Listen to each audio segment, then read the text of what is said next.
अस्सलाम वालेकुम। आज का हमारा टॉपिक है एमआरआई सीक्वेंसेस, यानी कि एमआरआई में कौन कौन सी सीक्वेंसेस होती हैं और उनके क्या क्या एडवांटेज हैं और वो कहाँ कहाँ पे काम आते हैं। वीडियो स्टार्ट करने से पहले मैं आपको बता दूं, my name is Anees Qureshi और आप देख रहे हैं मेरा यूट्यूब चैनल। अगर आप चैनल पे नए हैं तो सब्सक्राइब करना मत भूलना।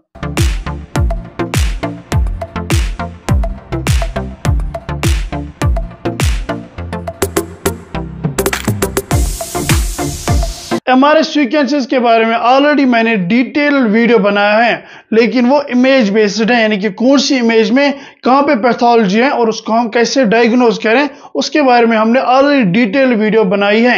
अगर आपने वो वीडियो अभी तक नहीं देखी है तो नीचे डिस्क्रिप्शन में लिंक दिया गया है या फिर इस आई बटन पे भी आप क्लिक कर सकते हो और फुल डिटेल वीडियो देख सकते हो। और ये जो एमआरआई सीक्वेंसेस का वीडियो है ये फिजिक्स बेस्ड सीक्वेंसेस हैं। एमआरआई फ्रीक्वेंसीज रेफर करती है timing, order, polarity, repetition frequencies of RF pulses and magnetic field gradients, जो कि डिपेंड होती हैं T1, T2 and spin density पे। इसमें जो three main types of MRI sequence होती है वो होती है स्पिन इको पल्स सीक्वेंस, उसके बाद आती है इन्वर्जन रिकवरी और सबसे लास्ट पे आती है ग्रेडियंट रिकॉल इको सीक्वेंस आती हैं। तो सबसे पहले हम पढ़ते हैं स्पिन इको पल्स सीक्वेंस क्या होती है। स्पिन इको पल्स सीक्वेंस पढ़ने से पहले हम तीन इंपॉर्टेंट चीजें पढ़ते हैं। एक को कहते हैं टीई यानी कि इको टाइम, दूसरे को कहते हैं टीआर यानी कि रिपीटेशन टाइम और तीसरे को कहते हैं टीआई यानी कि इन्वर्जन टाइम। ये जो तीन टर्म्स हैं ये आपको याद रखनी है।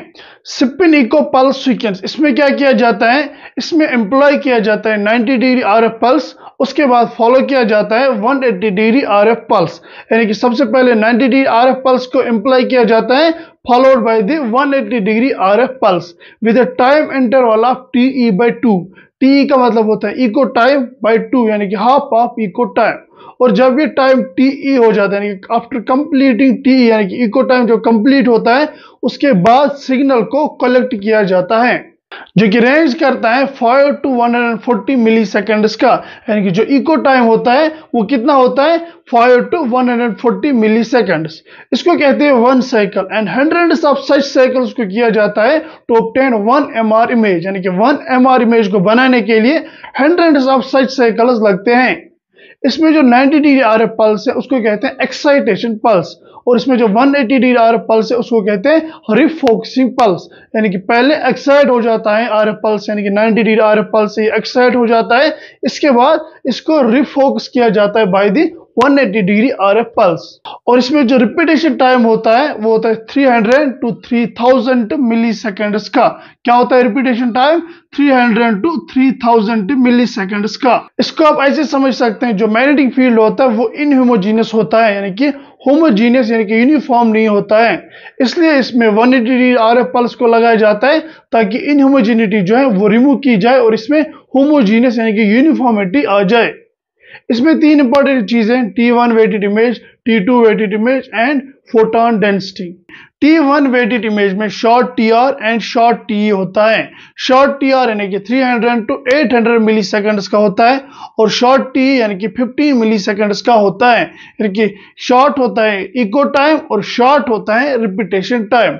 इसमें जो ब्राइटनेस ऑफ द कंट्रास्ट आती है वो होती है फ्रॉम दी T1 कैरेक्टर और T2 कैरेक्टर पे नहीं आती है। इसमें brain, cerebral tissues, grey matter, white matter और CSF के लिए ये बहुत ही अच्छा है। जो T1 वेटेड इमेज है इनको ये अच्छे से डिस्टिंग्विश कर देता है। इसमें जो CSF है वो डार्क आ जाता है। इसके बाद आता है T2 weighted image. T2 weighted image में long TR and long TE होता है। लॉन्ग TR का मतलब होता है 1000 to 2000 मिली सेकेंड्स और लॉन्ग TE का मतलब होता है 90 to 140 मिली सेकेंड्स का, यानी कि T1 में शॉर्ट होते हैं दोनों और T2 में लॉन्ग होते हैं दोनों, इको टाइम भी एंड रिपीटेशन टाइम भी। इसमें जो T2 है इसमें जो कैरेक्टर आता है, ब्राइटनेस कैरेक्टर आता है टिश्यू का, वो आता है फ्रॉम द T2 कैरेक्टर। ये मिनिमाइज कर देता है T1 कैरेक्टर को। इसमें जो CSF यानी कि सेरेब्रोस्पाइनल फ्लूइड होता है वो ब्राइट आ जाता है और T1 में ये डार्क आ जाता है। इसके बाद आते हैं फोटोन डेंसिटी वेटेड इमेज। इसमें जो TR होता है वो लॉन्ग होता है यानी कि 1000 to 3000 तक और जो TE होता है वो शॉर्ट होता है यानी कि 15 मिली सेकेंड्स का। ये मिनिमाइज करता है दोनों T1 एंड T2 कैरेक्टर दोनों के मिनिमाइज कर देता है। इसमें जो स्ट्रेंथ ऑफ द सिग्नल वो हाई होती है और इसमें जो नॉइज है वो कम होता है, लेकिन इसकी जो कंट्रास्ट ऑफ द इमेज है वो पुअर होती है। इसके बाद हम पढ़ते हैं second main type of MRI sequence, जिसको कहते हैं इन्वर्जन रिकवरी। इसमें क्या करते हैं, इसमें एम्प्लॉय किया जाता है 180 डिग्री आरएफ पल्स, उसके बाद 90 डिग्री आरएफ पल्स और उसके बाद फिर से 180 डिग्री आरएफ पल्स। इसमें जो time delay between 180 degree and 90 degree RF pulse होता है उसको कहते हैं टीआई, यानी कि टाइम ऑफ इन्वर्जन। इसके बाद जो time delay between 90 degree and echo formation होता है उसको कहते हैं टीई, यानी कि इको टाइम।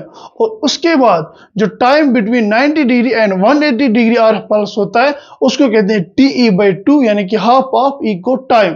इन्वर्जन रिकवरी बहुत ही अच्छी इमेज देती है फॉर T1, लेकिन ये टाइम कंज्यूमिंग होती है, इसमें बहुत टाइम लगता है। उसमें और एक बात है, ये grey matter and white matter को आराम से डिस्टिंग्विश कर सकती है T1 इन्वर्जन रिकवरी।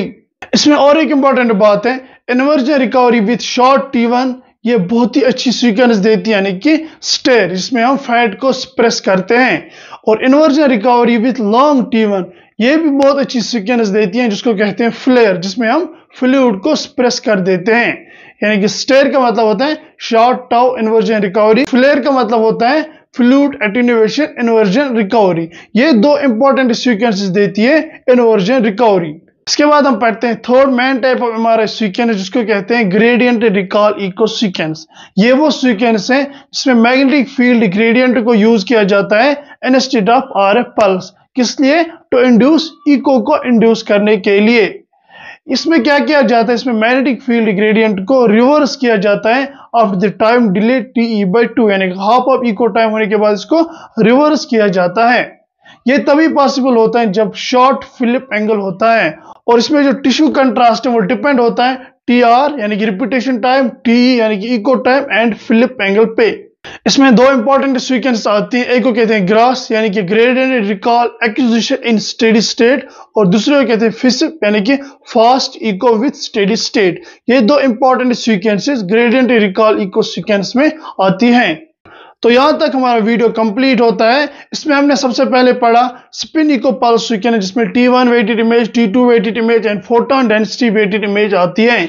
इसके बाद हमने पढ़ा inversion recovery. Inversion recovery with short T1 को कहते हैं स्टेयर, और inversion recovery with long T1 को कहते हैं फ्लेयर। और उसके बाद हमने पढ़ा ग्रेडियंट रिकॉल इको सीक्वेंस, इसमें ग्रास एंड फिसिप ये दो इंपॉर्टेंट सीक्वेंसेस आती हैं। आपको ये वीडियो कैसा लगा नीचे कमेंट सेक्शन में जरूर बता देना। इसके बगैर और भी बहुत सारे वीडियोस हमने बनाए हैं, बेसिक रेडियोलॉजिकल फिजिक्स के बारे में, रेडियोलॉजी पैथोलॉजीज के बारे में, रेडियोलॉजी एनाटॉमी के बारे में। ये सारी जो वीडियोस हैं हमारे यूट्यूब चैनल पे अवेलेबल हैं। अब इस वीडियो के बाद वो सारे वीडियोस सीक्वेंशियली देख सकते हैं। वीडियो अच्छा लगा हो तो कमेंट सेक्शन में जरूर बता देना। तो मिलते हैं नेक्स्ट वीडियो में, तब तक के लिए अल्लाह हाफिज।